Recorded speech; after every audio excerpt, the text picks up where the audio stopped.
भुवनेश्वर बालियंता भिड़ हत्या मामला रे खोलताड़ करुछि क्राइमब्रांच। गतकाली प्रथम दिन में बालियंता थाना क्राइम स्पॉट मृत सौम्यंकर परिवार एवं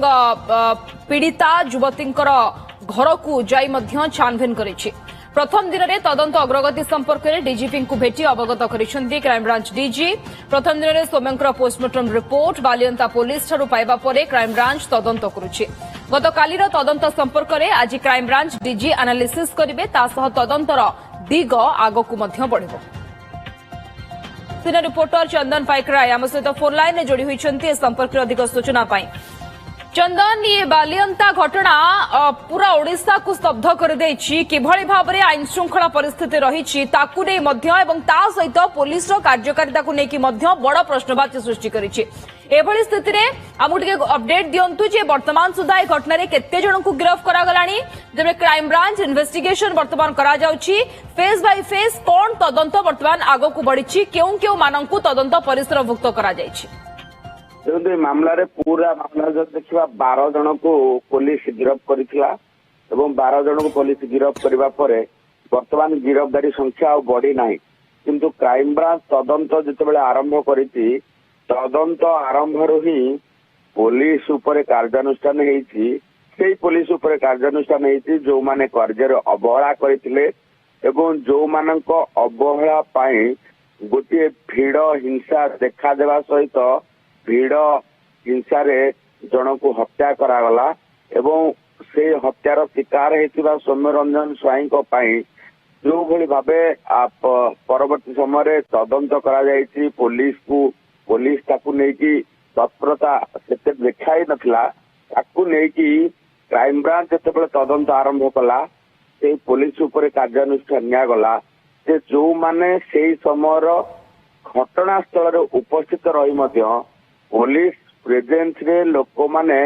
माड़ मारिथिले एवं माड़ मारिबा सहित जो भली भावे अति हिंस्र भावे एवं जो अमानवीय कांड घटेले एवं जो भली भावे हाथ गोड़ बांधी ट्रक डाला रे पकई हॉस्पिटल को नियागला सारा ओडिशा नुहे सारा देश ए घटना को देखी निंदा प्रकाश कला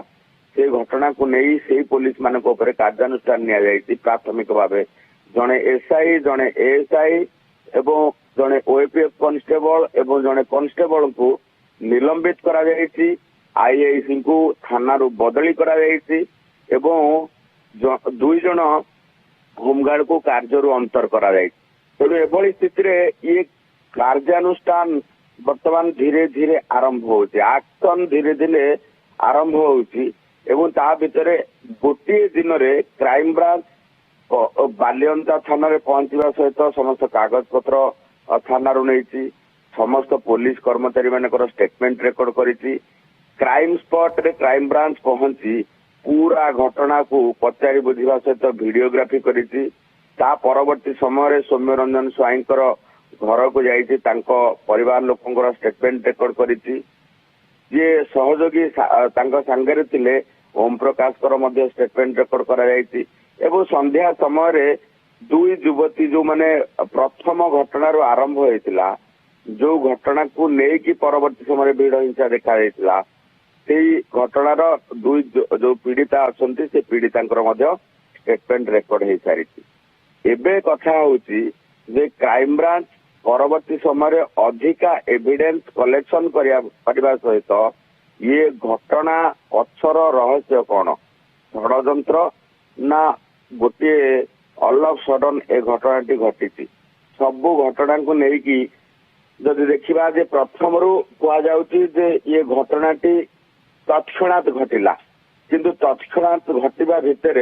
संदेह जदि तत्क्षणात घटिला तेबे सौम्यरंजन स्वाई को आक्रमण है ओम प्रकाश को लोके कहीं आक्रमण कले ना जो संदेह समस्त रही से संदेह दूर करने क्राइम ब्रांच तदंत करुछि तेरे यार भितर गोटे दिन में तदंत केते प्रोग्रेस होती नहीं पुलिस डीजी को अवगत करैछंती क्राइम ब्रांच डीजी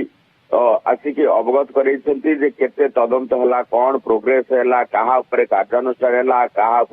कार्यानुष्ठान आवश्यकता रही वर्तमान जो प्रश्न उठिला जे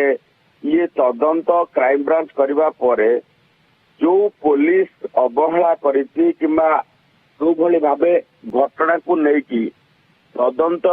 हवा कथा एवं सबु घटना सामना को आसीबा कथा सी सबु किछि सामना को आसीबो ना नाही एवं अवहेला करथिबा पुलिस को ऊपर कार्यानुष्ठान हेबो ना नाही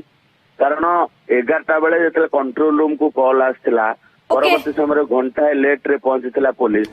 एथिरे पुलिस रो ओके चंदन जदियो ए नै पुलिस रो कार्यकारिता उपरे प्रश्न उठुची पुलिस उपरे मध्ये एक्शन निया जायछि एवं साधारण लोकों को मध्ये छडा जिवो नाही जेउ माने आईन श्रृंखला परिस्थिति को हाथ को नेथिले जो माने आईन को हाथ को नेथिले सेमानन को मध्ये छडा जिवो नाही सेइथि पई क्राइम ब्रांच इन्वेस्टिगेशन वर्तमान आरंभ होइछि आज द्वितीय दिन रहिछि धन्यवाद चंदन पाइकराय सिनो रिपोर्टर हम सहित फोन लाइन जोड़ी होइतले विस्तृत सूचना दोथले संपर्क रे मम्मा भरोसा माने कोन पात्र इलेक्ट्रोनिक्स संपर्क एक भरोसार